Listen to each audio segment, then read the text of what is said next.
ஒருத்தர் ஒரு தவறு செஞ்சு விடுறாருன்னு வச்சுக்கங்க.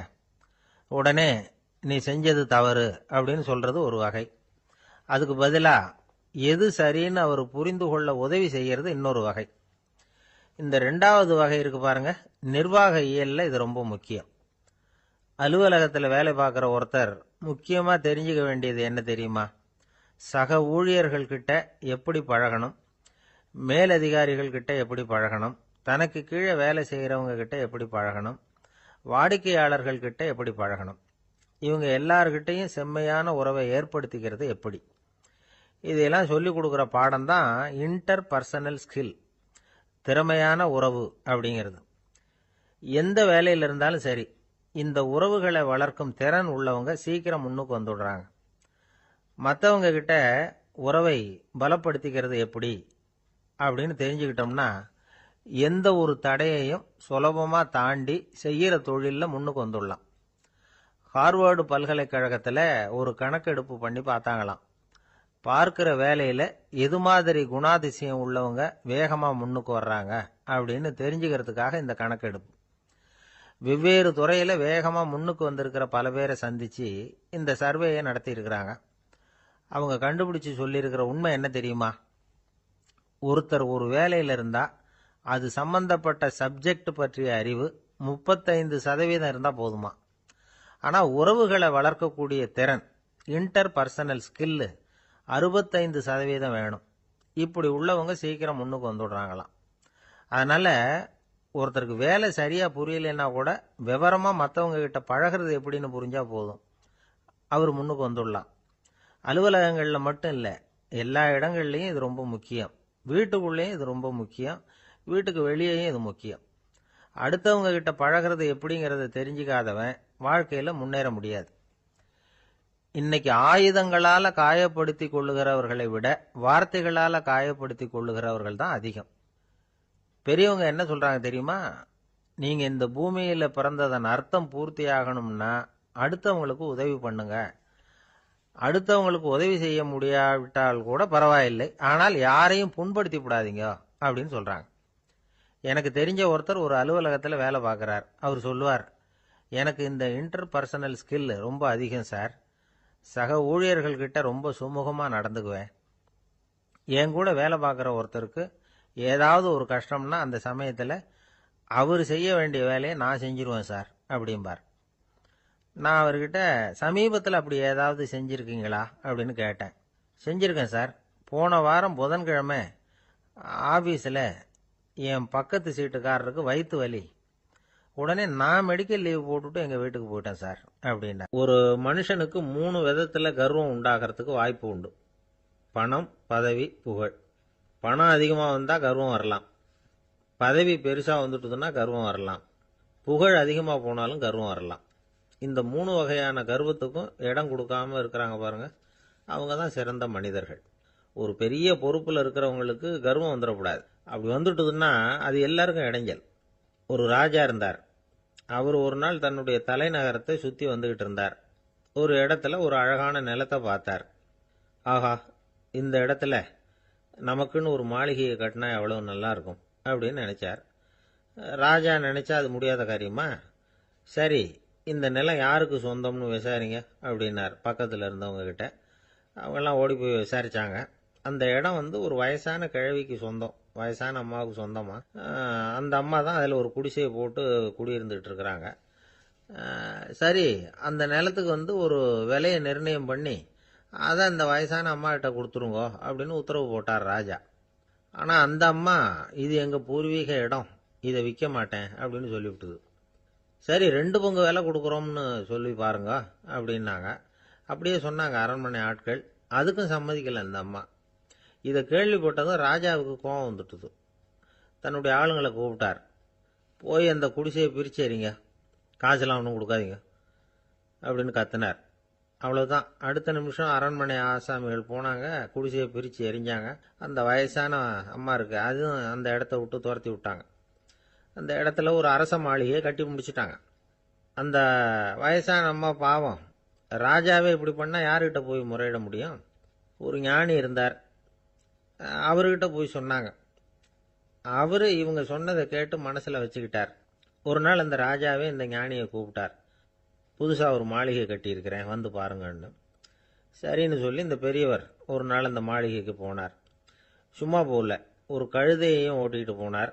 கொஞ்சம் சாக்குகள், வெத்து சாக்கு, அதையும் எடுத்து கழுதை முதுகில் போட்டு கழுதையை ஓட்டிகிட்டு போறார். ராஜா பார்த்தார்.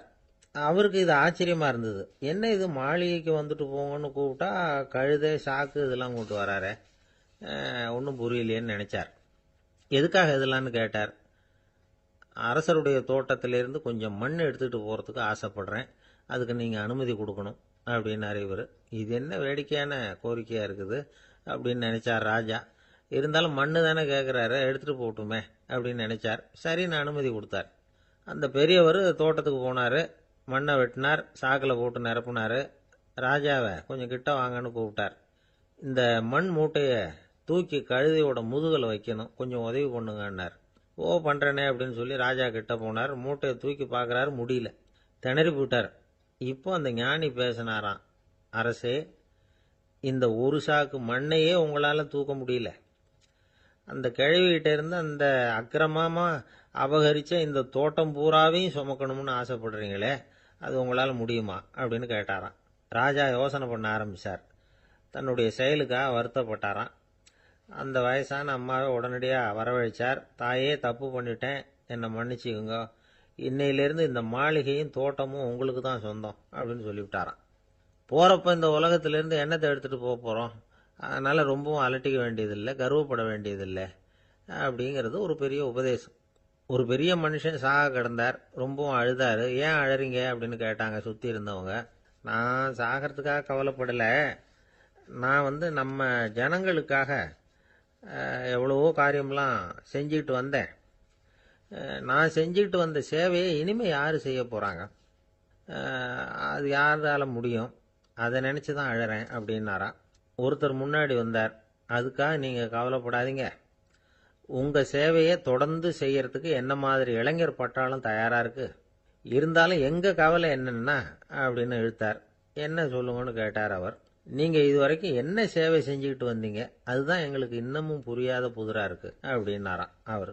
இந்த காலத்து புள்ள ஒருத்தன் தன்னோட அப்பாவை பார்த்து சொன்னான், அப்பா, நான் உனக்கு உதவி செய்யலாம்னு நினைக்கிறேன், என்ன உதவி செய்யணும்னு சொல்லு அப்படின்னா. நீ சும்மா இருந்தா அதுவே எனக்கு செய்கிற பெரிய உதவிடா அப்படின்னார் அப்பா. சும்மா இருக்கிறதும் ஒரு உதவி தான், அது மாதிரி மௌனமும் ஒரு சமூக சேவை தான் அப்படிங்கிறார் காஞ்சி பெரியவர். நமக்கு 5 புலன்கள் இருக்கு, மெய், வாய், கண், மூக்கு, செவி. இந்த 5லேயும் அதிகப்படியான வேலை எதுக்குன்னு நினைக்கிறீங்க? வாய்க்கு தான். ஏன்னா அதுக்கு 2 வேலை. இப்போ கண்ணுக்கு பார்க்கறது மட்டும்தான் வேலை, காதுக்கு கேட்கறது மட்டும்தான் வேலை, மூக்குக்கு வாசனை அறியறது தான் வேலை, உடம்புக்கு உணர்றது மட்டும்தான் வேலை. ஆனால் வாய் அப்படி இல்லை, அதுக்கு 2 வேலை, சாப்பிட்றதும் அதுதான், பேசுறதும் அதுதான். அதாவது வாய் ஒன்று தான் கர்மேந்திரியமாகவும் இருக்குது, ஞானேந்திரியமாகவும் இருக்குது அப்படின்னு சொல்லுவாங்க. சாப்பாட்டில் உட்காந்தா எந்தெந்த ஆகாரம் என்னென்ன ருசின்னு அறிவிக்கிற வேலையும் செய்யுது. சபையில் உட்காந்தா பாடுறது, பேசுறது, சிரிக்கிறது, இது மாதிரியான வேலையும் செய்யுது. இன்னொரு வித்தியாசம், கண்ணு, காது, மூக்கெல்லாம் ஸ்ட்ரெயின் பண்ணிட்டு வேலை செய்கிறதில்ல. ஒரு ரோஜா பூ பார்த்தா உடனே மூக்கு அப்படியும் இப்படியும் அசைய ஆரம்பிக்கிறதில்ல. ஒரு சங்கீதத்தை கேட்ட உடனே காது ஆட ஆரம்பிக்காது. ஆனால் வாய் அப்படி இல்லை, அது பேசினாலும் சரி சாப்பிட்டாலும் சரி அசைஞ்சு தான் ஆகணும். ஆக மற்றதை விட வாய்க்கு வேலை ஜாஸ்தின்னு தெரியுது. சாப்பிட்றது, பேசுறது அப்படின்னு 2 காரியம் அதுக்கு. இப்படி 2 காரியம் இருக்கிறதுனால அது 2ஐயும் பாதியாக குறைச்சிக்கணுங்கிறது கடவுள் அபிப்பிராயமாக இருக்கணும் அப்படிங்கிறார் காஞ்சி பெரியவர். ஆனால் இப்போ நாம் அப்படியே நடந்துக்கிறோம், அதுக்கு நேர்மாறாக நடந்துக்கிறோம். நாம் சாப்பிட்றதும் அதிகம், பேசுகிறதும் அதிகம், 2 வேலையையும் தேவைக்கு அதிகமாகவே செய்கிறோம். வாய் தான் ரொம்ப ஓவர் ஒர்க்குடு. அதுக்கு ஓய்வு கொடுத்தா உடம்பும் நல்லாயிருக்கும், உலகமும் நல்லாயிருக்கும். மௌன விரதம் இருக்கிறதெல்லாம் எதுக்காக நினைக்கிறீங்க? இதுக்காக தான். இந்த காலத்தில் மௌனமாக இருக்கிறவங்கெல்லாம் மகத்தான தொண்டு செய்கிறாங்க அப்படின்னு தான் சொல்லணும். சத்தம் அதிகமாக போய் தான் சவுண்டு பொல்யூஷன் வருது. அது மட்டும் இல்லை, மௌனமாக இருந்தால் சண்டை சச்சரவே வராது. மௌனம் கலக நாஸ்தி. ஆக இதுவும் ஒரு சமூக சேவை தான். நமக்கு தான் வாய் இருக்குதேங்கிறதுக்காக வசமாக சாப்பிட்றதும் தப்பு, வளவளன்னு பேசுறதும் தப்பு. ஒரு கருத்தை சொல்கிறதுக்கு ஒரே ஒரு சொல்லு போதும் அப்படின்னு இருக்கும்பொழுது 2 சொற்களை செலவு பண்ணாதே. எவ்வளவு சொன்னாலும் அதனால ஒரு பயனும் விளையாது அப்படின்னு தெரிய வருமேயானால் அந்த ஒரு சொல்லையும் விரயம் பண்ணாதே அப்படிங்கிறார் ஒரு அறிஞர். எல்லா குணங்கள்லேயும் மௌனம்தான் சிறந்தது அப்படிங்கிறார் ஒருத்தர். மௌனமா இருக்கிறது மூலமா மற்றவர்கள் குறைகளை நம்மால தெரிஞ்சுக்க முடியும். அதே சமயத்துல நம்ம கிட்ட இருக்கிற குறைகளை மற்றவங்களுக்கு தெரியாம மறைச்சிக்கவும் முடியுங்கிறார் அவர். உண்மைதானே. ஒரு பெரிய மேடை பேச்சாளர், பொது வாழ்க்கையில் 25 வருஷ காலமாக ஈடுபட்டிருக்கிறவர். அவர் மனைவி ஒரு நாள் சொன்னாங்க, எங்கள் வீட்டுக்காரர் 25 வருஷ காலமாக பொது வாழ்வில் ஈடுபட்டிருந்தா கூட இந்த மாதம் 10ஆம் தேதியிலிருந்து தான் மக்களுக்கு சேவை செய்ய ஆரம்பிச்சிருக்கார் அப்படின்னு ரொம்ப பெருமையாக. 10ஆம் தேதிக்கு அப்படி என்ன விசேஷம் அப்படின்னு கேட்டோம். அன்னையிலேருந்து தான் அவர் மேடையில் பேசுகிறத நிறுத்தினார் அப்படின்னாங்க அந்த அம்மா. ஒரு சீன தேசத்து அரசர் இருந்தார். அவருக்கு வயசாயிட்டுது. அவருக்கு அடுத்தபடியாக அவருடைய புள்ள பட்டத்துக்கு வரணும், ஆட்சி பொறுப்பை ஏற்றுக்கணும். ஒரு நல்ல தலைவனுக்கு இருக்க வேண்டிய பண்புகள்லாம் தன்னுடைய மகனுக்கு இருக்கணும்னு விரும்பினார் அந்த அரசர். அதனால் இளவரசனை பக்கத்தில் இருந்த ஒரு குரு கிட்ட அனுப்புனார். இளவரசன் அவர்கிட்ட போய் சேர்ந்தான். அந்த குரு என்ன பண்ணார் தெரியுமா? இவனை பார்த்து சொன்னார், இதை பாருப்பா, நீ என்ன பண்ணுற, இப்போவே பக்கத்தில் இருக்கிற காட்டுக்கு போ, நடு காட்டில் போய் ஒரு இடத்துல உட்காந்துக்கோ. அங்கே என்னென்ன சத்தம்லாம் உன் காதில் விழுதுன்னு கவனிச்சு கேளு. உன் காதில் விழுந்த ஓசைகள் என்னென்னங்கிறத என்கிட்ட சொல்லு, அதுதான் எனக்கு தெரியணும், உனக்கு வேலையும் அதுதான் அப்படின்னு சொல்லி அனுப்பி வச்சுட்டார். இளவரசன் காட்டுக்கு போனான். குரு சொன்னபடியே ஒரு இடத்துல உட்காந்து கவனித்து கேட்டான். அதுக்கப்புறம் குரு கிட்ட திரும்பி வந்தான். என்னென்ன சத்தம்லாம் கேட்ட அப்படின்னு கேட்டார் குரு. குருவே, காட்டில் நான் பறவைகள் சத்தம்லாம் கேட்டேன், மிருகங்களின் ஓசையையும் கேட்டேன், இதை தவிர இடி மின்னல் மழை இதுகளோட சத்தத்தையும் கேட்டேன் அப்படின்னா. குரு யோசனை பண்ணார், நீ இன்னமும் சரியாக கேட்கல, அதனால் மறுபடியும் காட்டுக்கு போ, கொஞ்ச நாள் தங்கியிருந்து கேட்டுட்டு வா அப்படின்னார். இளவரசனுக்கு ஒன்றும் புரியல. இருந்தாலும் குருவின் கட்டளையாச்சே, மறுக்க முடியுமா? உடனே அவன் மறுபடியும் காட்டுக்கு போனான். ஒரு இடத்துல உட்காந்தான். கொஞ்ச நேரம் உன்னிப்பாக கவனித்து கேட்டான். சில நாள் கழித்து குரு கிட்ட திரும்பி வந்தான். குருவே, இந்த தடவை சில துல்லியமான சத்தங்களை எல்லாம் கேட்டான். தேனி பறக்கிற சத்தம், நீரோடையின் மெல்லிய ஓசை, இதெல்லாம் கேட்டேன்னா. குரு சிரிச்சார். நீ மறுபடியும் காட்டுக்கு போ, இன்னும் சில நாள் அங்கே இரு, முழுமையாக கவனமாக கேட்டுக்கிட்டு வா அப்படின்னு சொல்லி அனுப்பி வச்சுட்டார். இளவரசனுக்கு குழப்பம் அதிகமாயிட்டுது. ஒன்றுமே புரியல.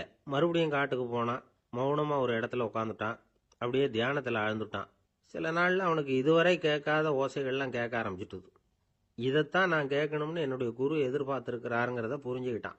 உடனே குரு கிட்ட ஓடனான். குருவே, இந்த தடவை காதுகளுக்கு கேட்க முடியாத சில ஓசைகளை கூட என்னால் உணர முடிஞ்சுது. பூ மலருகிற ஓசை, சூரியனால பூமி சூடாகிறப்போ எழுகிற ஓசை, காலை பனித்துளியை இந்த புல்லுலாம் குடிக்கிற ஓசை, இது எல்லாம் என்னால் நல்லா கேட்க முடிஞ்சுது அப்படின்னா. குருவுக்கு இப்போதான் திருப்தி ஏற்பட்டுதான். இளவரசனை பார்த்து சொன்னார், இதை பாருப்பா, இப்போதான் நாட்டை ஆளுகிற தகுதி உனக்கு வந்திருக்குது அப்படின்னு சொல்லி அதுக்கு விளக்கமும் கொடுத்தாராம். எந்த அரசன் தன்னுடைய மக்களின் எதையும் பேசுகிற மௌன மொழியை, மௌன வார்த்தைகளை கேட்குறானோ அவன்தான் ஆள தகுதி உள்ளவன். எந்த அரசன் தன்னுடைய மக்களின் உணர்ச்சிகளை உண்மையாக உணர்றானோ அவன்தான் முதன்மையான அரசன். போலி வார்த்தைகளை மட்டும் கேட்டுட்டு பல மௌன ராகங்களை காதில் வாங்கிக்காதவன் அரசனே இல்லை. எந்த நாட்டில் எப்போ ஒரு அரசன் தன்னுடைய மக்களின் உணர்ச்சிகளை கேட்க மறுக்கிறானோ அன்னையிலிருந்தே அந்த நாடு அழிய தொடங்குது அப்படின்னு அர்த்தம். இதுதான் அந்த குரு இளவரசனுக்கு போதிச்சது. வாயால் பேசுறத மட்டும் கேட்டு ஏமாறக்கூடாது, உணர்ச்சிகளையும் கேட்கறதுல தான் மனப்பக்குவம் உண்டாகும். மக்கள் உணர்ச்சிகளை புரிந்து கொள்ளாத அரசர்கள் நீடிச்சிருக்க முடியாது. அது மாதிரி நாடுகளில் அடிக்கடி குழப்பம் தான் உண்டாகும். அப்படி இருந்தா அடிக்கடி ஆட்சி மாறிக்கிட்டு இருக்கும். அப்படிப்பட்ட ஒரு தேசம், அங்கே ஒரு சிறைச்சாலையில் 3 கைதிகள் பேசிக்கிட்டு இருந்தாங்க. ஒருத்தன் சொன்னான், நான் இந்த நாட்டு ராஜாவை எதிர்த்து பேசிக்கிட்டு இருந்தேன், அதனால் என்னை பிடிச்சி கொண்டாந்து இங்கே போட்டுட்டாங்க அப்படின்னா ஒருத்தன். இன்னொருத்தன் சொன்னான், நான் இந்த நாட்டு ராஜாவை ஆதரித்து பேசிக்கிட்டு இருந்தேன், அதனால் என்னை பிடிச்சி கொண்டாந்து இங்கே தள்ளிவிட்டாங்க அப்படின்னா. அது சரி, நீ என்ன தப்பு பண்ண அப்படின்னு சொல்லி 3வது ஆளை பார்த்து இவங்க கேட்டாங்க. அதுக்கு அந்த ஆள் சொல்கிறான், நான் தான் இந்த நாட்டு ராஜா அப்படின்னா. ஒரு ஊரில் ஒரு பெரிய ஞானி இருந்தார். அவர் படுக்கையில் இருந்தார். இன்னும் கொஞ்ச நேரம்தான் அவர் இந்த உலகத்தில் இருக்க போகிறார். அவரை சுற்றி ஏகப்பட்ட கூட்டம். ஏற்கனவே அவருடைய உபதேசங்களை கேட்டவங்க பல பேர் அவரை சுற்றி நிற்கிறாங்க. அந்த ஞானி மெதுவாக கண்ணை திறந்து பார்க்குறார். எல்லாரும் அவருடைய கடைசி வார்த்தையை கேட்கறதுக்காக அவளோட காத்துக்கிட்டு இருக்கிறாங்க. அந்த ஞானி மெதுவாக பேச ஆரம்பித்தார். நான் என்னுடைய வாழ்நாள் பூராவும் உங்களுக்கு நிறைய போதனைகள் சொல்லிக்கிட்டு இருக்கிறேன். பேரானந்தம், மகிழ்ச்சி, தியானத்தன்மை, இதை பற்றியெல்லாம் சொல்லியிருக்கிறேன். இப்போ நான் வேற ஒரு கரைக்கு போய்கிட்டு இருக்கிறேன். நான் இனிமே இந்த கரையில் இருக்க மாட்டேன். நீங்க நான் சொன்னதையெல்லாம் கேட்டீங்க. ஆனா எதையும் நீங்க நடைமுறைப்படுத்தி பார்க்கல. எல்லாம் கேட்டதோட சரி, அதோட விட்டுட்டீங்க. அப்புறம் அதை தள்ளி போட்டுக்கிட்டே வந்துட்டீங்க. மேலும் அதை தள்ளி போடுறதுல எந்த பிரயோஜனமும் கிடையாது. இப்போ நான் போய்கிட்டு இருக்கிறேன். உங்களில் யாராவது என்னோட வர்றதுக்கு தயாரா அப்படின்னு கேட்டார். அவ்வளவுதான். யாரும் வாயை திறக்கல. ஒரே மௌனம், சத்தமே இல்லை. ஒருத்தர் ஒருத்தர் பார்த்துக்கிட்டே நிற்கிறாங்க. அந்த கூட்டத்தில் ஒரு ஆள் அந்த ஞானி கூடவே 40 வருஷத்துக்கு மேலே இருந்திருக்கிறான். அவனும் வாயை திறக்காம இன்னொருத்தன் முகத்தை பார்த்துக்கிட்டே நிற்கிறான். இந்த சமயத்தில் பின்னாடி நின்றுட்டு இருந்த ஒருத்தன் கையை தூக்கினான். ஞானி அவனை பார்த்தார். சரி, ஒருத்தனுக்காவது நம்மோட வர்றதுக்கு தைரியம் இருக்குது அப்படின்னு நினைச்சார். ஆனால் அந்த ஆள் என்ன சொன்னான் தெரியுமா? ஐயா, நீங்கள் கேட்குறப்போ நான் உடனே எழுந்திருக்கல, கையை மட்டும்தான் தூக்கினேன். என்ன காரணம்னா, நான் எப்படி அடுத்த கரைக்கு வந்து சேர்றதுங்கிறது தெரிஞ்சுக்கிறதுக்காகத்தான். அந்த விவரத்தை மட்டும் இப்போ உங்ககிட்ட இருந்து நான் தெரிஞ்சுக்க ஆசைப்படுறேன். ஏன்னா இப்போ நான் உங்கள் கூட வர்றதுக்கு தயாராக இல்லை. எவ்வளவோ காரியங்களை நான் இன்னும் இங்கே முடிக்க வேண்டி இருக்குது. வீட்டுக்கு ஒரு விருந்தினர் வந்திருக்கிறார். என்னுடைய இளைய மகனுக்கு கல்யாணம் பண்ணி வைக்கணும். அதனால் இன்னைக்கு உங்கள் கூட வர முடியாது. அது மட்டும் இல்லை, இப்போ உங்கள் கூட அடுத்த கரைக்கு வந்தால் திரும்பி வர முடியாதுன்னு வேற சொல்கிறீங்க. அதனால் இப்போ நான் வரல. இன்னொரு நாள் நிச்சயமாக நான் வர்றேங்க, வந்து உங்களை சந்திக்கிறேன். அதனால் இப்போ நீங்கள் இன்னொரு தடவை எங்களுக்கு விளக்கமாக சொல்லணும். ஏற்கனவே பல தடவை சொல்லியிருக்கிறீங்க. தயவு பண்ணி இப்போ ஒரு தடவை சொன்னீங்கன்னா சௌகரியமாக இருக்கும். அந்த அடுத்த கரையை அடையிறது எப்படி? இப்போ ஒரு தடவை அதை விளக்கமாக சொல்லிட்டீங்கன்னா நல்லா ஞாபகப்படுத்திக்குவேன். அது சரியான சமயம் வர்றப்போ இது எனக்கு உதவியாக இருக்கும் அப்படின்னு நானும். ஆனால் உண்மை என்ன தெரியுமா? அந்த சரியான சமயம் வரவே இல்லை அப்படிங்கிறது தான் உண்மை. இப்படி அந்த கதை முடியும். இந்த கதை அந்த ஒரு ஆளுக்கு மட்டும் இல்லை, கிட்டத்தட்ட எல்லாருக்குமே அது பொருந்தும் அப்படிங்கிறாங்க விவரம் தெரிஞ்சவங்க. எல்லாருமே அந்த சரியான தருணத்துக்காகத்தான் காத்துக்கிட்டு இருக்கிறாங்களாம். அதுக்காக ஜோசியம் பார்க்குறாங்க, கைரேகை பார்க்குறாங்க. நாளைக்கு என்ன நடக்குங்கிற ஆவலில் எல்லாரும் காத்துக்கிட்டு இருக்கிறாங்க. ஆனால் அந்த ஒரு நாள் ஒருபோதும் வரப்போகிறதில்ல. நீங்கள் தள்ளி போடுறதுக்காக பல அர்த்தமில்லாத காரணங்களை தேடுறீங்க அப்படிங்கிறார் ஒரு ஞானி. காத்திருக்கிறதுலேயே நம்ம காலம் ஓடி போயிடுது. ஏன்னா இன்னைக்கு நாம் சிந்திக்கிறது நாளைக்கு நாம் சிந்திக்கிறது இல்லை. ஒவ்வொரு நாளும் ஒவ்வொரு மாதிரி போயிடுது. நாளைக்கு மறுநாளை பற்றியே சிந்திக்கிறோம். இப்படியே அது பாட்டுக்கு போயிடும். கரையை தொட்டு பார்க்கறது எப்போ? இதுதான் கேள்வி. நமக்கு வேண்டியப்பட்ட ஒருத்தர் ஒரு ரயில்வே பிளாட்ஃபாரத்தில் நின்றுட்டு இருக்கிறார். அங்கே இருக்கிறவங்க கிட்ட கேட்குறாராம், விசாரிக்கிறார். ஏங்க கிழக்க போகிற ரயில் போயிட்டுதுங்களான்னாராம். போயிட்டுதுன்னு இருக்கிறாங்க. கொஞ்ச நேரம் கழிச்சு, ஏங்க மேற்க போகிற ரயில் போயிட்டுதுங்களான்னு கேட்டிருக்காரு. போயிட்டுதுங்களான் இருக்காங்க. அப்புறம் கொஞ்ச நேரம் கழிச்சு மறுபடியும் ஏங்க 10:30 மணி வண்டி போயிட்டுதான்னு கேட்டிருக்காரு. தொடர்ந்து காலையிலேருந்து சாயந்தரம் வரைக்கும் இப்படி ஒரே இடத்துல நின்றுட்டு கேட்டுக்கிட்டே இருக்கிறார். இதை பார்த்துக்கிட்டு இருந்த ஒருத்தர் அவர்கிட்ட ஏங்க நீங்கள் எங்கே போகணும் அப்படின்னு கேட்டாராம். இவர் மெதுவாக சொன்னாராம், இந்த ரயில்வே லைனை தாண்டி அந்த பக்கம் போகணும் அப்படின்னாராம். ஒருத்தன் எப்படி நடந்துக்கிறாங்கிறத வச்சு தான் அந்த ஆள் எப்படிங்கிறத நாம் முடிவு பண்ணுறோம். ஆளுமைன்னு சொல்கிறோம்ல, அதுக்கு சூழ்நிலைகளை ஆளுகின்ற தன்மை அப்படின்னு விளக்கம் கொடுக்குறார் ஒரு உளவியல் நிபுணர். சரி, ஒரு மனிதனுடைய ஆளுமையை உருவாக்குகிற விஷயங்கள் என்னென்ன? பிறப்பு, வளர்க்கப்பட்ட விதம், படிப்பு, நண்பர்கள், சமுதாயம், இப்படி நிறைய உண்டு. ஆளுமையின் அடிப்படையில் சில மனநோய்கள் உண்டாகுது. அதெல்லாம் என்னென்னங்கிறத தெரிஞ்சு வச்சுக்கிட்டோம்னா நம்ம கூட இருக்கிறவங்களை அடையாளம் கண்டுபிடிக்கிறதுக்கு அது ரொம்ப உபயோகமாக இருக்கும். ஃப்ரெனாய்டு ஆளுமை அப்படின்னு ஒன்று. இந்த கோளாறு உள்ளவங்க எப்படி இருப்பாங்க தெரியுமா? அதிக உணர்ச்சி, சந்தேகம், பொறாமை இதெல்லாம் அதிகமாக இருக்கும். வளைஞ்சு கொடுக்க மாட்டாங்க. அடுத்தவங்களோட இணக்கமான உறவு இருக்காது. அவங்க செய்கிற தப்புக்கெல்லாம் அடுத்தவங்களை குறை சொல்லிட்டு இருப்பாங்க. இது ஒரு ரகம். அடுத்தது ஸ்கிசாய்டு ஆளுமை அப்படின்னு சொல்கிறாங்க. இந்த கோளாறு உள்ளவங்க அடுத்தவங்களோட பழக கூச்சப்படுவாங்க. சின்ன வயசுலேயே இது ஆரம்பமாயிடுது. பகல் கனவுலேயே சஞ்சரிப்பாங்க. அவங்களுடைய விரோதம், கோபம் இதை கூட வெளியில் காட்டிக்க முடியாமல் இருப்பாங்க. இவங்களுக்கு அகமுகம், பிரச்சனைகள்லேருந்து ஒதுங்கி எதுலேயும் ஈடுபாடு இல்லாதவங்களா இருப்பாங்க. இப்படி ஒரு ரகம். அடுத்தது சைக்ளோதமிக் ஆளுமை அப்படின்னு சொல்கிறாங்க. அது என்னன்னா, உணர்ச்சிகளில் ஏற்றத்தாழ்வு அதிகமாக இருக்குமா. சில சமயம் பார்த்தா மகிழ்ச்சியாக இருப்பாங்க, சில சமயம் சோகமாக உட்காந்துருப்பாங்க. அவங்க மனநிலைக்கு தகுந்த மாதிரி சமூக நிகழ்ச்சிகளில் பங்கெடுத்துக்குவாங்க. இன்னொரு வகை என்னன்னா, எண்ண பீடிகை ஆளுமை அப்படின்னு பேர் வச்சிருக்கிறாங்க. அதுக்கு இவங்களுக்கெல்லாம் கரெக்டாக இருக்கணும். எல்லாம் சட்டத்திட்டம், இதுலேயும் ஒரு ஒழுங்குமுறை, இப்படி எதிர்பார்க்குற மனோபாவம். இவங்க எதிர்பார்ப்புக்கும் வரன்முறைக்கும் மற்றவங்க கட்டுப்படணும்னு நினைப்பாங்க. இந்த நிலைமை நீடிச்சா என்ன ஆகும் தெரியுமா? அலைக்கழிக்கிற எண்ணங்கள் திரும்ப திரும்ப ஒரே செயலை செய்ய தூண்டுற மன தளர்ச்சிக்கு ஆளாயிடுறாங்க. அடுத்தது ஹிஸ்டீரியா ஆளுமை. சின்ன விஷயத்தையெல்லாம் பெருசுபடுத்தி நாடகமாக்குற நடிகர்கள் இவங்க. உணர்ச்சி அதிகம் உள்ளவங்க. இவங்க மன எழுச்சியில பக்குவமின்மை, குழந்தைத்தனம், முதிர்ச்சியின்மை எல்லாம் இருக்கும். தன்னலம் மிக்க குணம். பிறர் தன்னை மட்டுமே கவனிக்கணும்னு நினைச்சு செயல்படுறது, இதெல்லாம் இவங்க அடையாளம். அடுத்த ரகம் எப்படின்னா வளர்ச்சியற்ற ஆளுமைன்னு சொல்றாங்க. அடுத்தவங்களோட இணங்கி போக முடியாதவங்க, அறிவு, மன எழுச்சி, சமூக உறவு இதுல எல்லாம் போதுமான வளர்ச்சியையும் நிறைவையும் பெற முடியாதவங்க. இவங்களால வாழ்க்கையில முன்னேற முடியாது. பிச்சைக்காரங்க, குற்றவாளிகள் இவங்க கிட்ட எல்லாம் இது மாதிரியான ஆளுமை அதிகமா இருக்குமா. அடுத்தது என்னன்னா சோர்வுடைய ஆளுமை. எதுலயும் உற்சாகம் இல்லாம சோர்ந்து போயிருப்பாங்க. அதுக்கெல்லாம் நமக்கு வலிமை இல்லப்பா அப்படின்னு சொல்லிட்டு இருப்பாங்க. சின்ன விஷயங்களுக்கெல்லாம் அதிர்ச்சி அடையிறது, வாழ்வின் சுவையை அனுபவிக்க முடியாதவங்க. இன்னொரு ரகம் இது கொதித்தெழும் ஆளுமைங்கிறாங்க. எதுக்கு எடுத்தாலும் ஆத்திரம், குரோதம், வன் செயல் இதுல எல்லாம் ஈடுபாடு இப்படி உள்ளவங்க. நத்தை வகை ஆளுமை அப்படின்னு ஒண்ணு. அடுத்தவங்க மேல விரோதம் இருக்கும், அடிக்கணுங்கிற எண்ணம் இருக்கும். ஆனா அதை அப்படியே வெளியில காட்டாம அதே சமயம் அமைதியான முறையில வெறுப்பை வெளிக்காட்டுற ரகம். இவங்கெல்லாம் பேசாம கம்முன்னு இருந்துகிட்டே நினைச்சதை நிறைவேற்றிக்கிறவாங்க. முன்ஜாக்கிரதை ஆளுமை அப்படின்னு ஒரு ரகமா. பாதுகாப்பின்மை, சந்தேகம், முழுமையின்மை, அறவேக்காட்டுத்தனம் இந்த மனப்போக்கு அதிகமா இருக்கிறதுனால அகம்பாவம், புடிவாதம், எச்சரிக்கை எல்லாம் அளவுக்கு மீறி இருக்கும். இதுவரைக்கும் நாம பேசிக்கிட்டு இருந்த ஆளுமை பண்புகள் அளவுக்கு அதிகமா போயிட்டுதுன்னா ஆளுமை கோளாறுகள் ஏற்படும். அதன் அடிப்படையில் மனவியாதிகள் வருமா. அதனால இணக்கமான, எல்லாரும் விரும்புகிற இயல்பான ஆளுமையை பெறுவதற்கு நாம முயற்சி செய்யணும் அப்படிங்கிறது மனோதத்துவ நிபுணர்களுடைய ஆலோசனை. ஒருத்தர் ஒரு மனோதத்துவ டாக்டரை தேடிட்டு வந்தாராம். டாக்டர், எனக்கு மனசுல ஏதோ வியாதி, ஆளுமை கோளாறு, அதாவது எனக்கு சீக்கிரமா செத்து போனா தேவையில்லைன்னு தோணுது அப்படின்னாராம். உடனே அந்த டாக்டர், சரி அப்படின்னா இங்கே இருங்க, நான் வைத்தியம் பார்க்கறேன் அப்படின்னு. ஒரு நண்பர் அவர்கிட்ட பேசிக்கிட்டு இருந்தேன். மனித உறவுகள் பத்தி அவர் சொல்லிட்டு இருந்தார். அமெரிக்காவில் தந்தை மகன் உறவு எப்படி இருக்கு அப்படிங்கிறத விளக்கறதுக்கு அவர் ஒரு கதையை சொன்னார். ஒரு அப்பா பகல் பூராவும் அலுவலகத்தில் வேலை, ஓடி ஆடி உழைச்சிக்கிட்டு களைச்சி போய் ராத்திரி 10 மணிக்கு மேலே வீடு திரும்பினான். வீட்டு வாசல்ல அவரோட மகன் காத்துக்கிட்டு இருக்கிறான். இன்னமும் தூங்கலை. அப்பா வாசல்லையே தடுத்து நிறுத்தி, அப்பா உனக்கு சம்பளம் எவ்வளவு அப்படின்னு கேட்குறான்.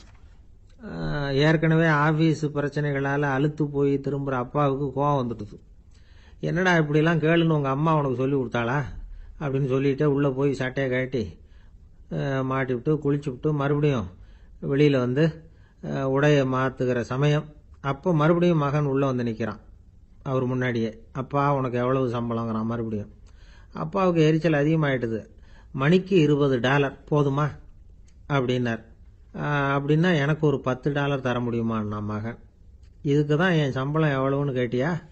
2ஆம் வகுப்பு படிக்கிற உனக்கு எதுக்குடா $10 அப்படின்னு கத்திவிட்டு தொலைக்காட்சி பெட்டியின் முன்னாடி போய் உட்காந்துக்கிட்டு ஏதோ நிகழ்ச்சியை பார்க்க ஆரம்பிச்சுட்டார். கொஞ்ச நேரம் கழிச்சு மறுபடியும் மகன் நிற்கிறான். அப்பா ப்ளீஸ் எனக்கு ஒரு $10 கொடுக்க முடியுமா? மகனுடைய கண்களில் கண்ணீர். என்னடா அவன் கண்ணீரை காட்டி காரியம் சாதிக்கலாம்னு பார்க்குறியா? ஒரு காசு கூட கொடுக்க மாட்டான் போ அப்படின்னு விரட்டி விட்டான். மகன் கண்ணீரை தொடச்சிக்கிட்டே கண்ணை தொடச்சிக்கிட்டு பேசாமல் போய் படுத்துக்கிட்டானா. கொஞ்ச நேரம் ஆச்சு. அப்பாவோட கோபம் கொஞ்சம் கொஞ்சமாக குறைஞ்சிது. பிள்ளைகிட்ட கோபமாக கத்துனது தப்பு தாங்கிறது புரிஞ்சுது அவனுக்கு. எழுந்திரிச்சு போனான், படுக்கை இறக்கி போனான். மகனை பார்த்தான். அவன் தலையணையை கட்டி பிடிச்சிக்கிட்டு அழுதுகிட்டு இருக்கிறான். அவனை மெல்ல நெருங்கி அவங்ககிட்ட எதமாக பேசுறதுக்கு ஆரம்பிச்சானான். எதுக்குடா உனக்கு $10 பள்ளிக்கூடத்தில் கேட்டாங்களா அப்படின்னு கேட்டானான். மகன் சொல்லியிருக்கான், இல்லை டாடி, உனக்கு 1 மணி நேரம் சம்பளம் $20ன்னு சொன்னேன். நீ ஏற்கனவே எனக்கு கொடுத்த பாக்கெட் மணி $10 என்கிட்ட இருக்கு. இப்போ நீ இன்னொரு $10 கொடுத்தீங்கன்னா அதையும் சேர்த்து $20 ஆகிடும். அந்த $20 நான் உனக்கு கொடுத்துருவேன். அப்படி கொடுத்தா நீ என் கூட 1 மணி நேரம் செலவழிப்ப இல்லையா? அதுக்காக தான் $10 கேட்டேன் அப்படின்னு சொன்னானான். அந்த அப்பா கண்ணு கலங்கி போச்சான். ஆதரவோட தன்னுடைய மகனை கட்டி பிடிச்சி அழ ஆரம்பிச்சுட்டாராம். இதுதான் நண்பர் சொன்ன கதை. அமெரிக்கா மட்டும் இல்லை, உலகம் பூராவும் இன்னைக்கு மனித உறவுகள் இப்படி தான் மாறிட்டு இருக்கு. பெரியவர்கள் அறிவுரை என்ன தெரியுமா? உங்கள் குழந்தைகளிடமிருந்து குழந்தை பருவத்தை பிரித்து விடாதீர்கள் அப்படிங்கிறது தான். அதாவது இன்றைய குழந்தைகள் தங்கள் பிருந்தாவனத்தை இழந்து விடுகிறார்கள் அப்படிங்கிறது அவங்களுடைய கருத்து. இந்த நிலைக்கு நாம காரணமா இருந்துடக்கூடாது. குழந்தைகளோட விளையாடுவோம், குடும்பத்தோட உறவாடுவோம் அப்படிங்கிறது தான் நம்முடைய நோக்கமாக இருக்கணும். இன்றைய உறவு முறைக்கு இன்னொரு உதாரணம் சொல்லுவாங்க. ஒருத்தர் வந்தாராம், அவர் பக்கத்தில் ஒரு சின்ன பையன். நாம் அவரை விசாரிக்கிறோம், யார் இந்த பையன் அப்படின்னா அவர் சொல்கிறார், இவன் எனக்கு தூரத்து உறவு அப்படின்னாராம். இந்த தூரத்து உறவுன்னா எப்படின்னு இருக்கான். இதுக்கு அவன் சொல்லியிருக்கிறான், இவன் எங்கள் அப்பாவுக்கு 8வது புள்ள அப்படின்னானான். ஒரு நண்பர் அவசரமாக என்கிட்ட ஓடி வந்தார். அப்புறம் சொன்னார், என்னால் நம்பவே முடியல சார், என் பையனா அப்படி அப்படின்னு சொல்லி ஆச்சரியப்பட்டார். உங்கள் பையன் அப்படி என்னதான் செஞ்சுட்டான் அப்படின்னு கேட்டேன். என்னால் முடியாத ஒரு காரியத்தை அவன் செஞ்சுட்டான் சார் அப்படின்னார். அது என்னன்னு தான் சொல்லுங்களேன். என்ன 5வது வகுப்பில் அவன் ஒரே தடவையில் தேறிட்டான் சார், அதாவது ஒரே அட்டம்ப்டில் பாஸ் ஆகிருக்கான் அப்படின்னார் மூச்சு வாங்க. கஷ்டப்பட்டு பரீட்சை எழுதுனது அவன், இவருக்கு ஏன் மூச்சு வாங்குது? நம்மால் செய்ய முடியாத ஒரு காரியத்தை இன்னொருத்தர் செய்யும் பொழுது அது நமக்கு ஆச்சரியமாக இருக்குது. சர்க்கஸ் பார்க்குறோம், ஒருத்தர் அந்த இடத்துல தொங்குறார், அது நமக்கு ஆச்சரியம். ஏன்னா அது நம்மால் முடியாத காரியம்.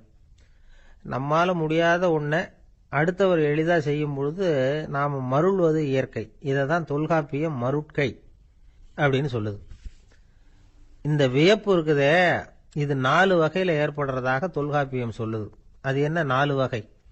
முதல் வகை எப்படின்னா, புதுமையான அரிய செயல்களை செய்கிறது. 2வது வகை என்னன்னா, பெரும் செயல்களை செய்கிறது. 3வது வகை என்னன்னா, மிக நுட்பமான செயல்களை செய்கிறது. 4வது வகை என்னன்னா, ஆக்கம் தரும் செயல்களை செய்கிறது.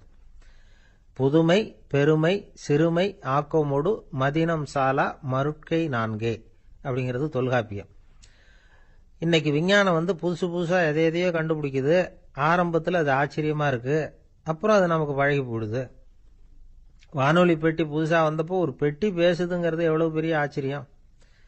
இப்போ யாரும் அதை ஆச்சரியமாக பார்க்கறதில்ல.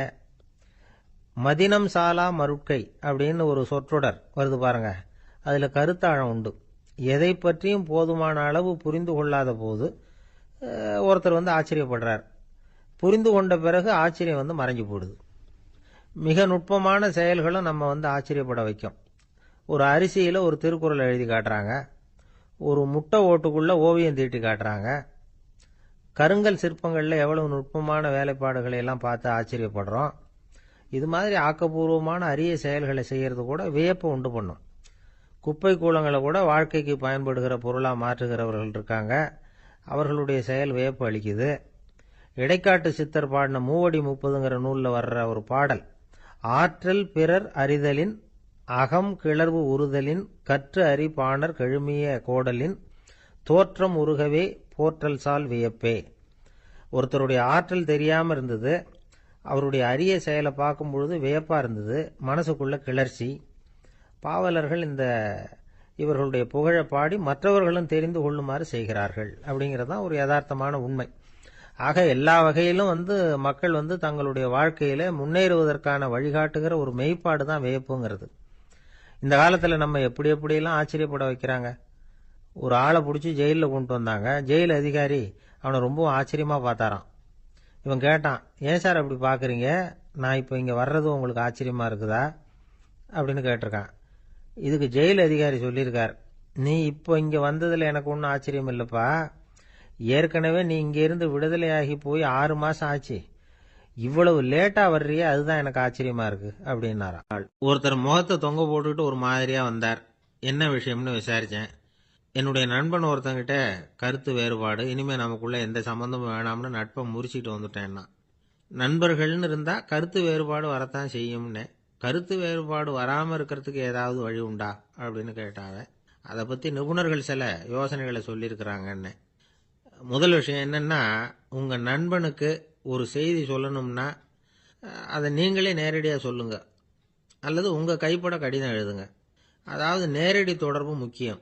அதை விட்டுட்டு இன்னொருத்தர் மூலமாக நண்பர்களுக்கு செய்தி அனுப்புனா நீங்கள் சொல்கிற செய்தி அப்படியே போய் சேராது, அது சேதமாயிடும். அதை கூட்டி குறைச்சி சொல்லிவிடுவாங்க, அது குழப்பத்தில் கொண்டாந்து விட்டுரும். இது ஒரு யோசனை.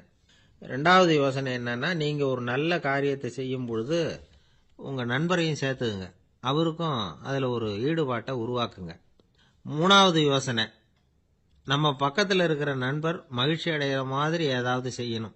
சின்ன சின்ன செயல்களாக இருந்தாலும் பரவாயில்ல, அவர் நமக்கு எதுவும் செய்யலையே, நாம் எதுக்கு செய்யணும் அப்படின்னு நினச்சிக்கிட்டு இருக்கக்கூடாது. 4வது யோசனை என்னன்னா, உங்களுக்கு ஒரு பிரச்சனையா அல்லது உங்கள் நண்பருக்கு ஒரு பிரச்சனையா, எதுவாக இருந்தாலும் 2 பேரும் சேர்ந்து உட்காந்து ஆலோசனை பண்ணுங்க. நம்ம யோசனையும் கேட்கப்படுதே அப்படிங்கிற நினைப்பே அவருக்கு ஒரு மன நிறைவை உண்டாக்குமா. 5வது யோசனை, உங்கள் நண்பர் ஏதோ ஒரு காரியத்தை செய்கிறார், நீங்கள் உடனே அவசரப்பட்டு நீ செய்கிறது தப்புன்னு தீர்ப்பு சொல்லக்கூடாது. அவர் அதை செய்யறதுக்கான நியாயங்கள் எவ்வளவோ இருக்கும், அதை புரிஞ்சுக்கிறதுக்கு முயற்சி பண்ணணும். 6வது யோசனை, உங்கள் நண்பர் என்ன சொன்னாலும் அதை பொறுமையாக கேளுங்க. அவர் சொல்கிறத புரிஞ்சுக்கணும், அவர் சொல்ல விரும்புகிறத புரிஞ்சுக்கணும், அவர் சொல்ல முடியாமல் தவிக்கிறதையும் புரிஞ்சுக்கணும். இப்படி 3 விதமாகவும் அவரை புரிஞ்சுக்கிட்டு அதுக்கு தகுந்த மாதிரி செயல்படணும். 7வது யோசனை என்னன்னா, உங்கள் நண்பர் உங்ககிட்ட ஏதோ ஒரு கருத்தை சொல்கிறார், அது உங்களுக்கு பிடிக்கல, அதுக்காக உடனே நீ சொல்கிறது சரியில்லை, நான் ஒத்துக்க மாட்டேன் அப்படின்லாம் மறுத்துக்கிட்டு இருக்கக்கூடாது. அவர் சொல்கிறத கேட்கணும், பொறுமையாக சிந்திக்கணும், அதுக்கப்புறம் பதில் சொல்லணும். இப்படிலாம் நடந்துக்கிட்டால் நண்பர்களுக்குள்ள கருத்து வேறுபாடு வர்றதுக்கு வாய்ப்பே இருக்காது அப்படின்னு வல்லுநர்கள் தொகுத்து சொல்லியிருக்கிறாங்க இந்த யோசனைகளை. எனக்கு தெரிஞ்ச சில நண்பர்கள் உண்டு, அவங்களுக்குள்ளேயும் கருத்து வேறுபாடுகள் வராமல் இருக்கிறதுக்கு சில நுட்பங்களை கையாளுறது உண்டு. ஒருத்தர் சொன்னார், அந்த டாக்டர் சின்ன வயசுலேருந்து என் கூட பழகினவர், நாங்கள் 2 பேரும் இணை பிரியாத நண்பர்கள், இருந்தாலும் எனக்கு உடம்பு சரியில்லைன்னா நான் அவர்கிட்ட வைத்தியம் பார்த்துக்க மாட்டேன் அப்படின்னார் ஒருத்தர். ஏன் அப்படின்னு கேட்டேன். எங்கள் நட்பு கெட்டு போடக்கூடாது இல்லையா, அதனால தான் அப்படின்னாரு இவர். ஆஃபீஸ் முடிஞ்சு வீட்டுக்கு போகிற சமயத்தில் ஒருத்தர் கடைக்கு போய் ஸ்வீட் வாங்கினார். சரி, வீட்டுக்கு பிள்ளைங்களுக்கு தான் வாங்கிட்டு போகிறார் அப்படின்னு மற்றவங்க நினச்சாங்க. அவர் அப்படி செய்யலை. அந்த இடத்துலையே பொட்டலத்தை பிரித்தார். திருட மாதிரி அப்படியே சுற்றி ஒரு தரம் பார்த்துக்கிட்டார். யாரும் தெரிஞ்சவங்க இல்லைங்கிறத முடிவு பண்ணிவிட்டு அவசரமாக அதை அப்படியே போட்டு முழுகிவிட்டு கையை தொடச்சிக்கிட்டு நல்ல பிள்ளை மாதிரி நடந்து போக ஆரம்பிச்சிட்டார். அவர் யாருன்னா, அவரோட பிரச்சனை எல்லாருக்கும் தெரியாது, சில பேருக்கு தான் தெரியும். அதாவது அவர் உடம்புல சர்க்கரை இருக்குன்னு டாக்டர் சொல்லிவிட்டாராம். அதனால் வீட்டில் சர்க்கரையே இவர் கண்ணில் காட்டுறதில்ல. அதனால் இவர் யார் கண்ணிலையும் படாமல் இப்படிப்பட்ட வேலைகள்லாம் செய்கிறது வழக்கம். யாருக்கும் தெரியாமல் இப்படி ஸ்வீட்டை வாங்கி சாப்பிட்டுட்டு அவர் பாட்டுக்கு போயிடுறது. இப்படிப்பட்டவங்களுக்கெல்லாம் கொஞ்சம் ஆறுதலான தகவல் இன்னைக்கு. அது என்னென்னா, நாம் சாப்பிட்ற சர்க்கரைக்கும் நம்ம உடம்புல உள்ள சில கோளாறுகளுக்கும் அப்படி என்ன தான் சம்மந்தம் இருக்குது. இதை பற்றி சமீபத்தில் சில ஆராய்ச்சிகள்லாம் நடந்திருக்குது. ஏன்னா சர்க்கரைன்னாவே விஷம் மாதிரி அதை பார்க்குறவங்களும் சில பேர் உண்டு. சின்ன பிள்ளைங்களுக்கு வயத்தில் பூச்சி உண்டாகிறதுலேருந்து பெரியவங்களுக்கு நீரிழிவு வர்ற வரைக்கும் எல்லாத்துக்கும் சர்க்கரை தான் காரணம்னு சொல்லிகிட்டு இருக்கிறோம். ஆனால் அந்த அளவுக்கு பயப்பட வேண்டிய அவசியம் இல்லை அப்படின்னு சொல்கிறாங்க. சர்க்கரை வியாதி, இருதய நோய், பித்த நீர்ப்பை நோய், இதெல்லாம் சில நோய்கள்லாம் நாம் சாப்பிட்ற சர்க்கரைக்கும் தொடர்பு இருக்குன்னு நினைக்கிறோம். ஆனால் அப்படி சம்பந்தம் உண்டுங்கிறதுக்கு போதுமான அளவுக்கு ஆதாரம் இல்லை அப்படிங்கிறாங்க ஆராய்ச்சியாளர்கள். ஒரே ஒரு சம்பந்தம் தான் உறுதியாக இருக்குதான். அதுவும் இந்த பல் சிதைவு அப்படின்னு இருக்கு இல்லையா, அந்த சர்க்கரை சாப்பிட்றதுக்கும் இந்த பல் சிதைவுக்கும் சம்பந்தம் இருக்குது அப்படிங்கிறத மட்டும் உறுதியாக சொல்கிறாங்க. சர்க்கரைன்னா நாம் சாப்பிட்ற ஜீனி மட்டும் இல்லை, பழம், காய்கறி, பால், தேன், இப்படி எல்லாத்துலேயும் அது இருக்குது. கேரட்டு கொடுக்குற சத்தில் 88% சர்க்கரை, ஆப்பிள் கொடுக்குற சக்தியில் 95% சர்க்கரை. இது ஜீனி சர்க்கரை, இது ஆப்பிள் சர்க்கரை அப்படிங்கிற வித்தியாசம்லாம் உடம்புக்கு கிடையாது. ரெண்டுமே உடனடியாக சக்தி கொடுக்குது. ஒரு ஸ்பூன் சர்க்கரையில் 16 கலோரி தான் சத்து இருக்குது. அதிகமாக சர்க்கரை சாப்பிட்டா நீரிழிவு வந்துருங்கிறது தப்பான ஒரு அபிப்பிராயம். டயபெட்டிஸுங்கிறது ஒரு மெட்டபாலிக் டிசார்டர், அவ்வளவுதான். அதாவது நாம் சாப்பிட்ற சர்க்கரையை நம்ம உடம்பு திறமையாக உபயோகப்படுத்திக்க முடியல அப்படின்னு அர்த்தம். அதனால தான் அதிகமாக இனிப்பு வேணாம்னு சொல்கிறோம். ஏற்கனவே உடம்பால் முடியாத ஒன்றை மறுபடியும் அது தலையில் சுமத்தி அதிகமாக வேலை வாங்க வேணாமே அப்படிங்கிறதுக்காக தான். ஆகாரத்தில் அதிகமாக சர்க்கரை இருந்தால் அதனால் உடனே சர்க்கரை வியாதி வந்துடும்ங்கிறதுக்கு விஞ்ஞான ரீதியாக போதுமான ஆதாரம் இல்லை. அதனால் எப்போவாவது அதிகமாக ஸ்வீட்டு சாப்பிட்டுட்டா, ஐயோ அதிகமாக சாப்பிட்டோமோ, என்ன பண்ண போகுது தெரியலையே அப்படின்னு நினச்சி மனசை போட்டு குழப்பிக்க வேண்டியதில்லை. பொதுவாக எதுவுமே அதிகமாக வேண்டாம், எல்லாம் சீராக இருந்தால் போதும். நீரிழிவுங்கிறது புதுசாக வந்துட்ட ஒரு நோய் இல்லை, ரொம்ப காலமாகவே இருக்கிற ஒன்று தான். நம்ம முன்னோர்கள் இதை மதுமேகம் அப்படின்னு சொல்லுவாங்க. அதை கட்டுப்படுத்துறதுக்கு அவங்களே சில வழிமுறையை சொல்லி வச்சிருக்கிறாங்க. அது என்னென்னா வேற ஒன்றும் இல்லை, இந்த பாவக்காய், முள்ளங்கி, அருகம்புல், அவ்வளவுதான். வெள்ளை முள்ளங்கி இருக்குல்ல, அதை வாரத்துக்கு 3 நாள் சாப்பிட்டுக்கிட்டு வாங்க. நூலுக்கோல் ரொம்ப நல்லது. இல்லைன்னா முள்ளங்கி சாறு 1 ounce சாப்பிட்டுட்டு வரலாம். ரத்தத்தில் சேர்ற சர்க்கரை அளவை இதெல்லாம் கட்டுப்படுத்துது. சிறுநீரில் காணப்படுகிற சர்க்கரை அளவையும் சமநிலைப்படுத்துது. தினமும் ஆகாரத்தில் கோதுமை, கேழ்வரகு, வெந்தயம், கருவேப்பிலை, சோயாபீன்ஸ் எது கிடைக்குதோ சேர்த்துக்கலாம். இப்படிலாம் செஞ்சுக்கிட்டு வந்தால் அப்புறம் வீட்டுக்கு தெரியாமல் கடையில் போய் நின்றுக்கிட்டு ஸ்வீட் வாங்கி திருட்டுத்தனமாக சாப்பிட வேண்டிய அவசியமே உங்களுக்கு வராது. 2 ஆசாமிகள் கடற்கரையில் உட்காந்து சாவகாசமாக பேசிக்கிட்டு இருந்தாங்களாம். ஒருத்தர் சொன்னார், இன்னொருத்தருக்கு தெரியாமல் ஸ்வீட்டு சாப்பிட்றதே எப்பவும் இடைஞ்சல் தான் சார். நேற்றுக்கு பாருங்க அப்படி தான் சாப்பிட்டுக்கிட்டு இருந்தேன், வீட்டுக்காரி கண்ணில் போட்டுவிட்டுது, அதுக்கப்புறம் ஒரே ரகலையாக போச்சு அப்படின்னாராம். எனக்கு கூட அப்படி தான் சார் ஆயிட்டுது, ஒரே ரகலை அப்படின்னாராம் இன்னொருத்தர். நீங்கள் சாப்பிட்டதும் உங்கள் வீட்டுக்காரங்க கண்ணில் போட்டுவிட்டுதா சார் அப்படின்னு கேட்டிருக்காரு இவர். அதுக்கு அவர் சொன்னாராம், அப்படி இல்லை சார், கடைக்காரர் கண்ணில் போட்டுவிட்டுதோ, நான் அவருக்கு தெரியாமல் அந்த ஸ்வீட்டை அவர் கடையிலேருந்து எடுத்திருந்தேன் அப்படின்னு விளக்கம் கொடுத்தாராம். இந்த ஒரு அம்மா தெருவில் உட்காந்து என்னத்தையோ தேடிட்டு இருக்கிறாங்க. அந்த அம்மா ஒரு சூஃபி ஞானி. அவங்க பேர் என்னன்னா ரபியா அல் அடாவியா. அந்த அம்மாவுக்கு கண் கூட தெளிவாக தெரியாது. அந்த பக்கமாக வந்த சில பேர் இவங்களுக்கு உதவி செய்யறதுக்காக வந்தாங்க. என்ன தேடிட்டு இருக்கிறீங்க அப்படின்னு கேட்டாங்க. இதுக்கு அந்த அம்மா, அந்த கேள்வி அவ்வளவு முக்கியத்துவம் இல்லை, நான் தேடிட்டு இருக்கிறேன், உங்களால் முடிஞ்சால் எனக்கு உதவி பண்ணலாம் அப்படின்னாங்களாம். உதவி செய்ய வந்தவங்களுக்கு ஆச்சரியம். எதை தேடுறோங்கிறது தெரியாமல் இப்படி ஏன் நேரத்தை செலவழிக்கிறீங்க, நாங்கள் எப்படி உங்களுக்கு உதவ முடியும், எங்களுக்கு ஒன்றும் புரியலையே அப்படின்ட்டுருக்காங்க. சரி, உங்களை திருப்தி பண்ணுறதுக்காக சொல்கிறேன், ஒரு குண்டூசி தொலைஞ்சு போச்சு, அதை தேடுறேன் அப்படின்னாங்களாம் அந்த அம்மா. அதுக்கப்புறம் இவங்களும் சேர்ந்து தேட ஆரம்பிச்சிட்டாங்க. கொஞ்ச நேரம் ஆச்சு, ஒன்றும் கிடைக்கல. உதவி செய்ய வந்தவங்களும் அழுத்து போட்டாங்க. அப்புறம் கேட்டாங்க, பாருங்கம்மா, இது ரொம்பவும் பெரிய தெரு, அகலமான தெரு, அதனால் குறிப்பாக நீங்கள் எந்த இடத்துல அந்த குண்டூசியை தொலைச்சிங்க அதை சொல்ல முடியுமான்னாங்களாம். இதுக்கு அந்த அம்மா, நீங்கள் மறுபடியும் அர்த்தமில்லாத கேள்வியை கேட்குறீங்க, உங்கள் கேள்விக்கும் நான் தேடுறதுக்கும் என்ன சம்பந்தம்னாங்களாம். இதை கேட்டதும் அவங்க ஒரு மாதிரி ஆயிட்டாங்க. என்னம்மா நீங்கள் பைத்தியம் மாதிரி பேசுகிறீங்க அப்படின்னாங்களாம். சரி, உங்களை மறுபடியும் திருப்திப்படுத்துறதுக்காக சொல்கிறேன், அதை நான் எங்கள் வீட்டில் தொலைச்சுட்டேன் அப்படின்னாங்களாம். அப்புறம் எதுக்காக இங்கே தேடிட்டு இருக்கிறீங்க அப்படின்னு கேட்டிருக்காங்க. ஏன்னா இங்கே தான் வெளிச்சம் அதிகமாக இருக்குது, அங்கே வீட்டுக்குள்ளே இருட்டாக இருக்குது, அதனால் இங்கே தேடுறேன், வெளிச்சம் உள்ள இடத்துல தானே தேட முடியும் அப்படின்னாங்களாம் அந்த ஞானி. இந்த கதைக்கு என்ன அர்த்தங்கிறத பெரியவங்க சொல்கிறாங்க. அதாவது இந்த தேடுதல்ங்கிறது ஒரு வியாதி. அது நம்ம சதா அலைய வைக்கும், பைத்தியமாக மாற்றுறதுக்கு முயற்சி பண்ணோம். ஒரு காலம் அது நிறைவு அடையவே அடையாது. வாழ்வுங்கிறது ஒரு புரிந்து கொள்ள முடியாத, சதா இயங்கி கொண்டிருக்கிற ஒரு செயல். அதுக்கு ஆரம்பமும் இல்லை, முடிவும் கிடையாது. எதையோ தேடணும் அப்படிங்கிற உந்துதல் நமக்குள்ளே இருக்கும், ஆனால் குறிப்பாக எதை தேடிட்டு இருக்கிறோம் அப்படிங்கிறது புரியாது. அப்படி ஏதாவது ஒன்றை தேடி அடைஞ்சிடுறோம்னு வச்சுக்கோங்க, உடனே ஒரு அதிருப்தி வந்துடும். அதனால் வாழ்க்கைங்கிறது சலிப்பு நிறைந்தது அப்படிங்கிற எண்ணத்தை உண்டாக்கிக்கிறோம். ஒன்று அடைஞ்சதுக்கு அப்புறம் இன்னொன்று தேட ஆரம்பிச்சிருவோம். ஆக இந்த தேடல்ங்கிறது நாம் ஒன்று அடைஞ்சாலும் அடையாவிட்டாலும் தொடர்ந்து நடந்துக்கிட்டு தான் இருக்கும். இதுக்கு முடிவே கிடையாது. இந்த உண்மையை நாம் நல்லா புரிஞ்சுக்கணும் அப்படிங்கிறது பெரியவங்களுடைய கருத்து. ஏழையும் தேடுறான், பணக்காரனும் தேடுறான், நோயாளியும் தேடுறான், நோய் இல்லாதவனும் தேடுறான், அதிகாரம் உள்ளவனும் தேடுறான், அதிகாரம் இல்லாதவனும் தேடுறான், முட்டாளும் தேடுறான், அறிவாளியும் தேடுறான். ஆனால் யாரும் இதை தான் தேடி சாதிக்க போகிறோம், இதுதான் முடிவு அப்படின்னு திட்டவட்டமாக சொன்னதில்லை. ஒன்று அடைஞ்சதும் இன்னொன்று தேட ஆரம்பிச்சிடுறாங்க, அவ்வளோதான். அதாவது உங்களின் தேடுபவர் உங்கள் உள்ளேதான் இருக்கிறார், அவரை தேடி கண்டுபிடியுங்கள். இதுதான் ஞானிகள் நமக்கு சொல்லுகிற ஒரு ஆலோசனை. நம்மால் ஒருத்தன் ஜெயிலில் இருந்தான். இன்னொரு கைதி அவனை பார்த்து கேட்டான், ஏன்பா உன்னை பார்க்கறதுக்கு வெளியிலேருந்து யாருமே இங்கே வர்றது இல்லையே, உனக்கு சொந்தக்காரங்களே கிடையாதா அப்படின்னு கேட்டானா.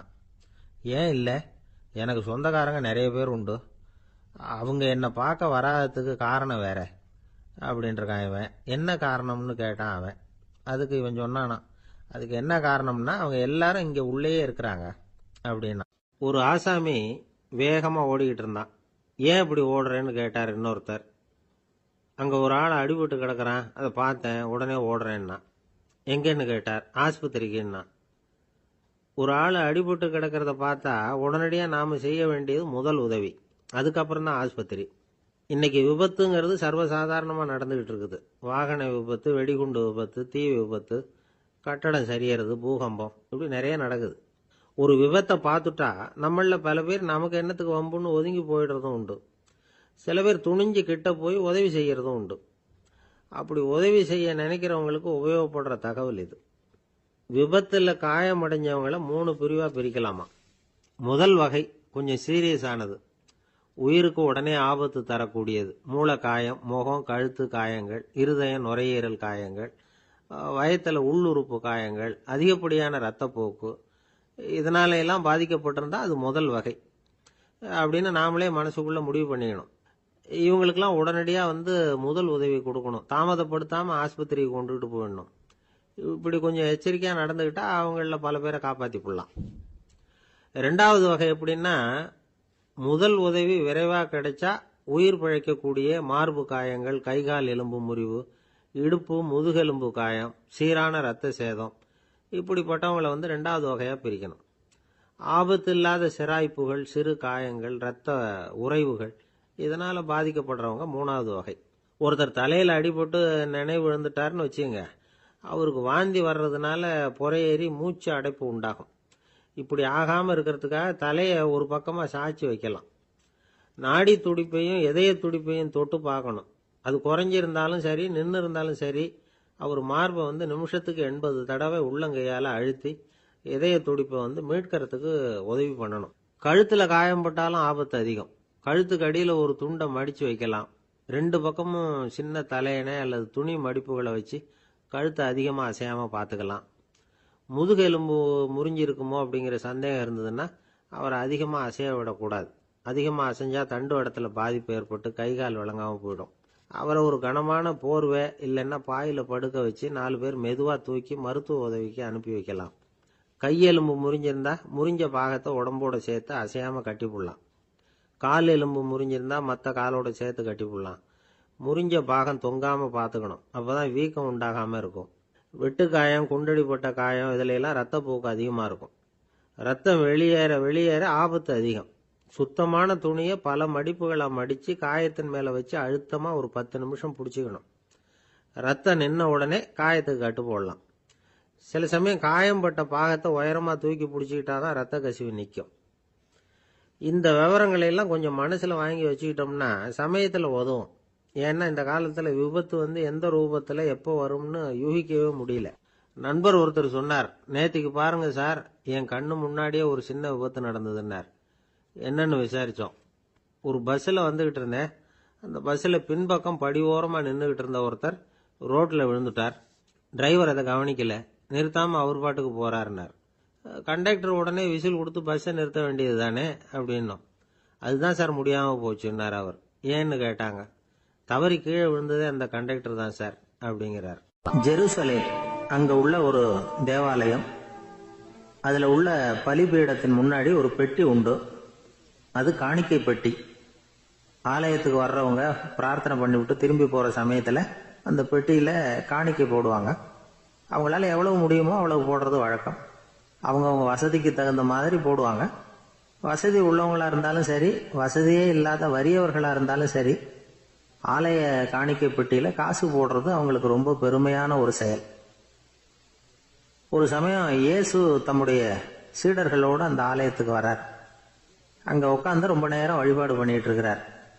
சீடர்களும் அந்த ஜபத்தில் கலந்துக்கிட்டாங்க. வழிபாடு முடிஞ்சுது. இயேசு உட்காந்துருக்கிறார். காணிக்கை பெட்டியில் காசு போடுறவங்கள கவனிக்கிறார். சீடர்களும் அதையே கவனிச்சுக்கிட்டு இருக்கிறாங்க. ரொம்ப பேர் வரிசையாக வந்தாங்க.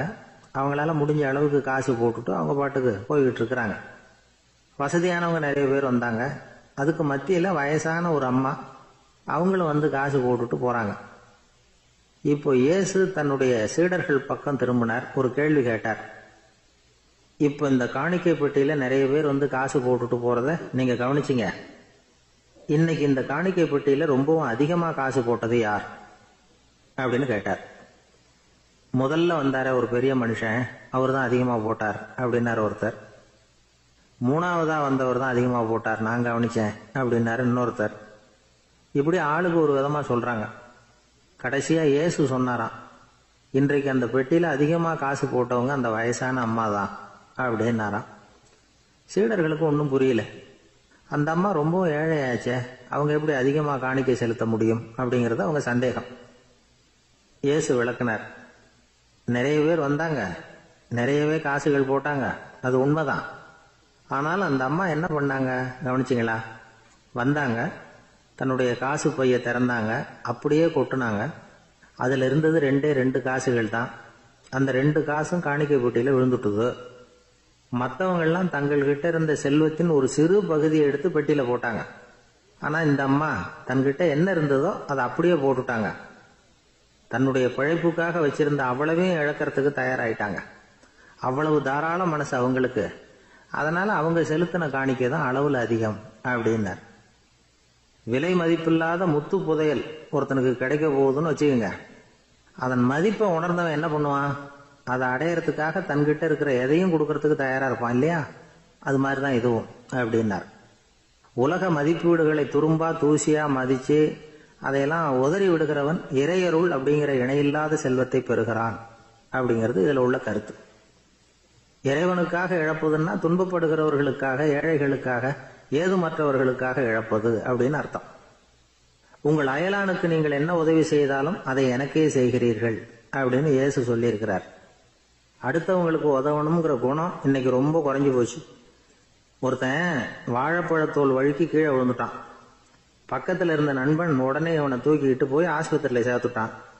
அதுக்கப்புறம் சொன்னான், நீ அந்த வாழைப்பழத்தோல்ல காலை வைக்க போறத முன்னாடியே நான் கவனிச்சுட்டேன் அப்படின்னு நானா. அப்படின்னா அப்பவே நீ எனக்கு உதவி செஞ்சிருக்கலாமே அப்படின்னு நானா. அவன், நான் டாக்டருக்கு உதவலாம்னு நினைச்சுட்டேன் அப்படின்னா. இவன் ஒரு ஊர்ல ஒரு கோயில் இருந்தது. ரொம்ப பழைய கோயில். உள்ள போறதுக்கே பயமா இருக்கும். எந்த நேரத்துல இடிஞ்சு விழுந்துருமோ அப்படிங்கிற பயம். அப்படி இருந்ததுனால யாரும் துணிஞ்சு சாமி கும்பிடுறதுக்கு அங்க போறதில்ல. கோயிலுக்கு வர்ற கூட்டம் கொஞ்சம் கொஞ்சமா குறைய ஆரம்பிச்சுட்டுது.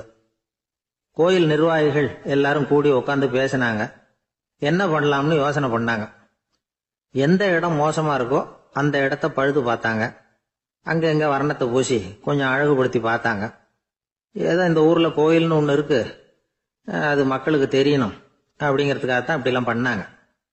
இருந்தாலும் கோவில் இருக்கிற நிலைமை மக்களுக்கு தெரியும். அதனால அங்க வர்றது குறைச்சிக்கிட்டாங்க அவங்க. ஒரு கட்டத்துல யாருமே வர்றதில்ல. நிலைமை அந்த அளவுக்கு ஆயிட்டுது. மறுபடியும் கோவில் நிர்வாகிகள் கூட்டம் நடந்தது. இந்த கூட்டம் கூட கோயிலுக்கு உள்ள நடக்கல, இடிஞ்சு விழுந்துருமோங்கிற பயம். அதனால வெளியில தான் உட்காந்து கூட்டத்தை நடத்தினாங்க. ஏன்னா உள்ள போறதுக்கு அவங்களுக்கும் துணிச்சல் கிடையாது. எந்த நேரமும் விழுந்துரும் போல இருந்தது அது. அது வழியா போறவங்க கூட வேகமா அந்த இடத்த கடந்து போக ஆரம்பிச்சுட்டாங்க. கோவில் நிர்வாகிகள் வெளியில உட்காந்து கூட்டம் போட்டாங்க இல்லையா? அந்த கூட்டத்துல 4 தீர்மானங்களை நிறைவேற்றினாங்க. அது என்ன 4 தீர்மானம்னா, முதல் தீர்மானம், இந்த கோவிலை இடிப்பது அப்படிங்கிற முடிவை இந்த கமிட்டி மிகவும் வருத்தத்துடன் ஏற்றுக்கொள்ளுகிறது அப்படின்னு நிறைவேற்றினாங்க. இதுக்கு பதிலா இன்னொரு கோவிலை உடனடியாக கட்டி முடிச்சுடணுங்கிறது 2வது தீர்மானம். 3வது தீர்மானம் என்ன தெரியுமா?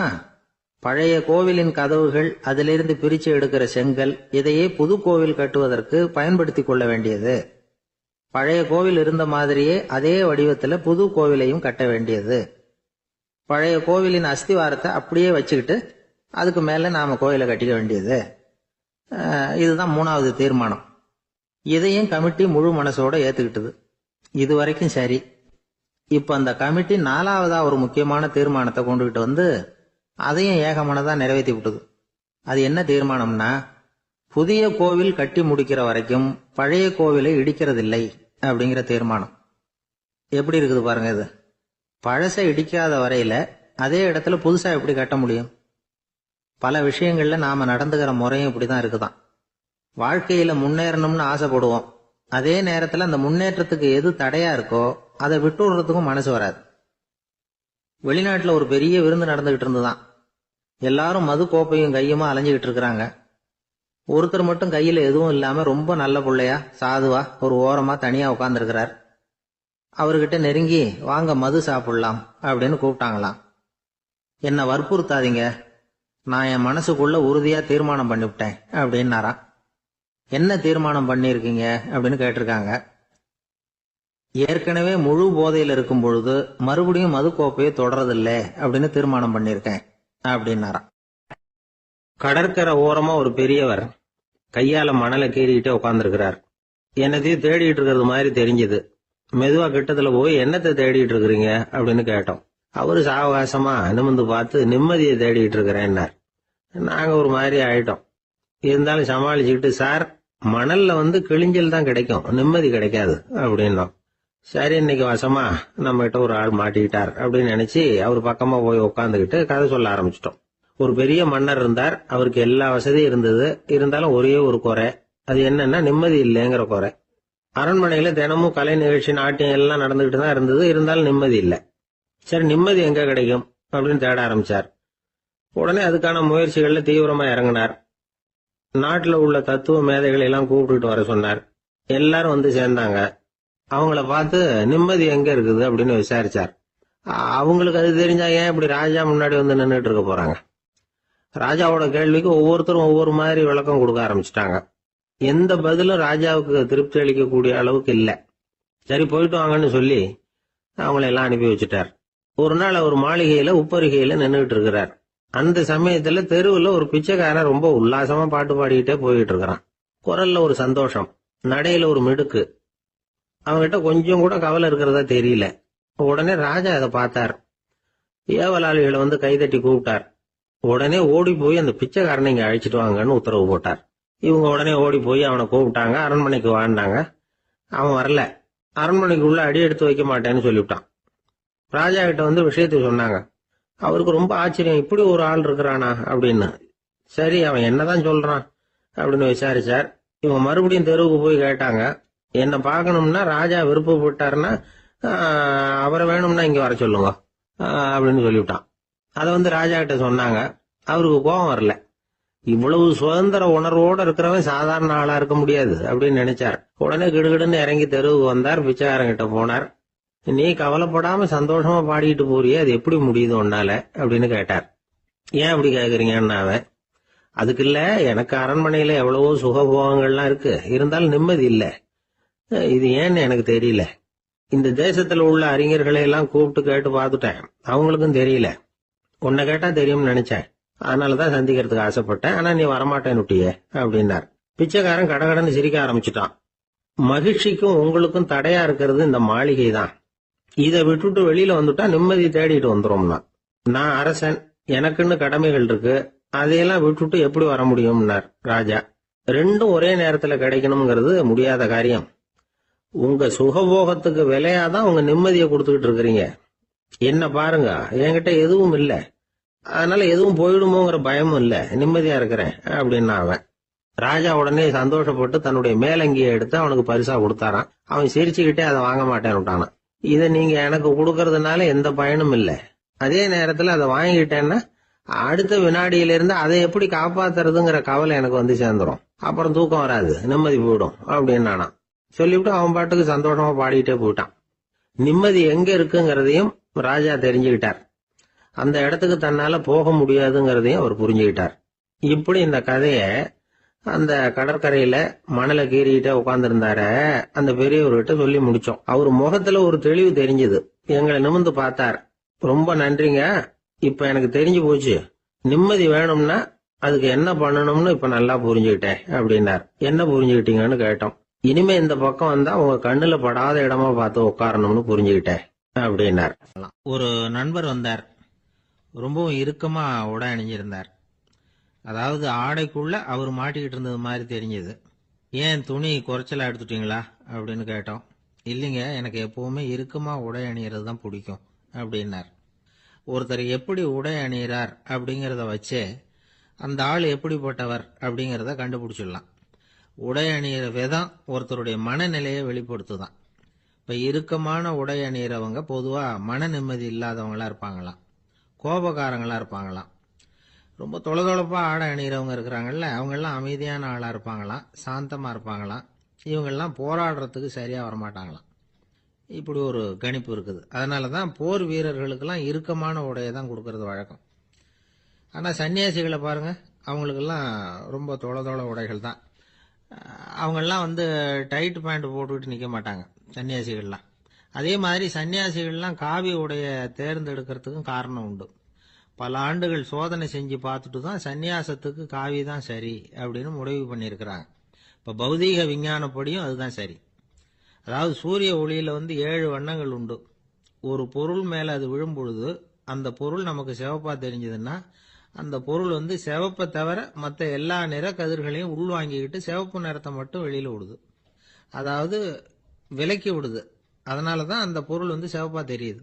உடல் ஆரோக்கியத்துக்கு ஓரளவு சிவப்பு தேவைப்படுது. அதனால தான் காவி உடை அணிஞ்சா சூரிய ஒளி ஓரளவு சிவப்பை விலக்கிவிடும். அதாவது சிவப்பின் பலனும் கிடைக்கும், இந்த சிவப்பின் கெடுதலும் இல்லை அப்படின்னு யோசனை பண்ணாங்க. காவி உதய வேளையின் நிறம். கீழ் வானத்தில் கதிர் உதிக்கிற வேளையில் முதல் ஒளி தோன்றுகிற நேரத்தில் காவி நிறம் தான் கசியும். தியானம் செய்கிறப்போ முதல்ல காணக்கூடிய ஒளி காவி நிறம் தான். தியானத்தின் உச்ச நிலையின் நிறம் நீலம். தியானம் காவி நிறத்தில் ஆரம்பமாகி நீல நிறத்தில் நிறைவடைகிறது அப்படிங்கிறார் ஓஷோ. நீலம் தியான சிகரம், காவி தியான ஆரம்ப குறியீடு, ஒரு சன்னியாசியின் ஆரம்ப தரிசனம் அப்படிங்கிறார் அவர்.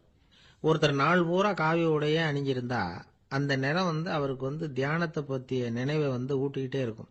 இப்படியே ஆடைக்கும் தியானத்துக்கும் இடையில ஒரு தொடர் ஏற்படுது. ஒரு துறவியின் உள்ளார்ந்த பண்பா அது மாறுது. கடை வீதியில ஒரு பொருள் வாங்க போறோம், அது மறந்துடக்கூடாதுங்கிறதுக்காக ஞாபகம் முடிச்சு போட்டுக்கிறோம். அந்த முடிச்சுக்கும் பொருளுக்கும் தொடர்பு இல்லை. ஆனா கடை வீதிக்கு போன உடனே அந்த முடிச்சு அந்த பொருளை ஞாபகப்படுத்துது. அதாவது அந்த முடிச்சு ஒரு தொடர்பு அம்சமா அமையுது. அது மாதிரி தான் காவி உடையும். ஒரு துறவி நடக்கும் பொழுது, சாப்பிடும் பொழுது, குளிக்கும் பொழுது அவருடைய காவி உடை அவருக்கு ஞாபகப்படுத்திக்கிட்டே இருக்கும். அது ஒரு நிலைப்படுத்தப்பட்ட நினைவாக ஞாபகம் முடிச்சாக மாறிடுது. காவி ஆடை இல்லைன்னா ஒருத்தரால துறவியாக முடியாதுன்னு அர்த்தம் இல்லை. அதே நேரத்தில் காவி ஆடையால ஒன்றும் பிரயோஜனம் இல்லை, அதில் ஒன்றும் அர்த்தம் இல்லை அப்படின்னு சொல்லிட முடியாது. இதுதான் உண்மை. இவ்வளவு தூரம் காவி ஆடையை பற்றி சொல்றதுனால எல்லாரும் சன்னியாசியா போடுங்கோ அப்படின்னு நாம சொல்றதாக யாரும் நினைச்சிடக்கூடாது. மனசுக்கும் நிறத்துக்கும் உள்ள சம்பந்தத்தை தெரிஞ்சுக்கிறதுக்காக தான் இவ்வளவும். நமக்கு தெரிஞ்ச நண்பர் ஒருத்தர் இருக்கிறார், ஆபீஸ்ல வேலை பார்க்கிறவர். ஒவ்வொரு மாசமும் 20ஆம் தேதிக்கு பிறகு அவரை போய் பாத்தீங்கன்னா காவி உடை அணிஞ்சுக்கிட்டு, கண்ணை மூடிக்கிட்டு, கை ரெண்டையும் விரிச்சு வச்சுக்கிட்டு தியானத்திலேயே உட்காந்துருப்பார். ஏன் இப்படி பண்றீங்கன்னு கேட்டேன். அதாவது 20ஆம் தேதிக்கு பிறகு என் கையில ஒரு பைசா கூட கிடையாது, ஒரு சன்னியாசி லெவல்ல இருக்கிறேன், என்கிட்ட எதுவும் செலவுக்கு கேட்காத அப்படின்னு என் மனைவிக்கு நாசூக்கா உணர்த்துறதுக்காக அப்படி உட்காந்துருப்பேன் அப்படின்னு விளக்கம் கொடுக்கிறார். ஊருக்கு வெளியில அமைதியான ஒரு இடம், அங்க ஒரு ஆசிரமம், அங்க ஒரு சாமியார். அவர் தினமும் நல்ல போதனைகள்லாம் செய்வார். பல பேர் போய் அங்கேயே சில நாள் தங்கி இருந்து அவர் சொல்ற அறிவுரைகளை எல்லாம் கேட்டுக்கிட்டு வர்றது வழக்கம். ஒரு தடவை அவரை பார்த்துட்டு போறதுக்காக 3 வெளியூர் தம்பதிகள் வந்தாங்களாம். அந்த மடத்திலேயே சாப்பிட்டுக்கிட்டு தங்கி இருந்து அவங்களுடைய போதனைகளை கேட்டுக்கிட்டு போகணுங்கிறது அவங்க நோக்கம். காலையில குளிச்சுட்டு பூஜையில உட்கார்ந்தார் அந்த சுவாமி. இவங்களும் குளிச்சுட்டு அந்த பூஜையை பார்க்கறதுக்காக அவர் முன்னாடி உட்கார்ந்தாங்க. பூஜை ஆரம்பமாச்சு. சம்பிரதாயப்படி அது ரொம்ப நேரம் நடந்துகிட்டே இருக்குது. இவங்களுக்கு நல்ல பசி இருந்தாலும் இந்த நேரத்தில் அதை எப்படி வெளியில காட்டிக்கிறது? பேசாம இருந்தாங்க. அந்த சுவாமி பூஜையை முடிச்சார். அதுக்கப்புறம் பேச ஆரம்பிச்சார். பேச்சு அருமையாக தான் இருந்தது, அமிர்தமாக தான் இருந்தது. இருந்தாலும் இவங்களுக்கு இருக்கிற வயிற்று பசி அது சரியாக கவனிக்க விடலை. அந்த சுவாமியே இதை கவனிச்சதா தெரியல. இவங்களுக்கு மனசுக்குள்ள ஒரு எண்ணம், உள்ள சாப்பாடு தயாராகிட்டு இருக்கும் போல இருக்கு, இந்த பேச்சு முடிஞ்சது நம்மளை உள்ள அழைச்சிட்டு போய் சாப்பாடு போடுவாங்கன்னு நினைக்கிறோம் அப்படின்னு இவங்களாம் நினச்சிக்கிட்டாங்க. ஆனால் சுவாமி இதை பற்றி எதுவுமே பேசலை, கண்டுக்கல. ஒரு அம்மாவால் அதுக்கு மேலே சும்மா இருக்க முடியுமா? முடியல. சாப்பாட்டை கவனிக்கலாமா அப்படின்னு சொல்லி மெதுவாக ஆரம்பித்தாங்க. ஓ கவனிக்கலாமே அப்படின்னு உள்ளே அழைச்சிட்டு போனார் சுவாமி. இவங்க ரொம்ப அவசரமாக எழுந்திருச்சு உள்ளே ஓடினாங்க. அங்கே ஒரு மேஜை மேலே ஒரு கிண்ணம் மூடி இருந்தது. ஓ இதுதான் சாப்பாட்டு மேஜை போல இருக்கு, இங்கே சாப்பாடு வந்துடும் அப்படின்னு நினச்சாங்க. உடனே போய் சுற்றி உட்காந்துக்கிட்டாங்க. சுவாமி அந்த கிண்ணத்தை எடுத்து அந்த அம்மா கிட்ட கொடுத்தார்.